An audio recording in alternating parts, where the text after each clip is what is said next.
একটা দুধওয়ালাকে দেখলে বোঝা যায় সে গোয়ালা,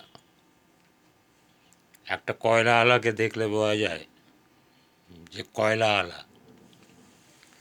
একটা আসামি ধরা লোককে দেখলে বোঝা যায় পুলিশের লোক,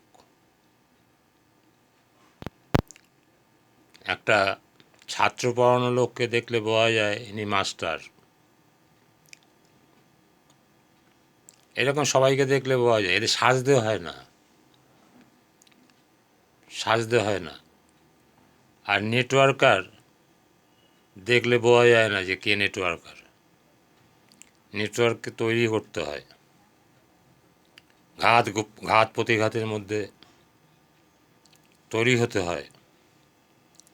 থিওরিটিক্যাল অ্যান্ড প্র্যাকটিক্যাল শিখতে হবে, প্র্যাকটিক্যাল করতে হবে, জানতে হবে, বুঝতে হবে, প্র্যাকটিক্যাল করতে হবে, তখন একটা নেটওয়ার্কার তৈরি হবে।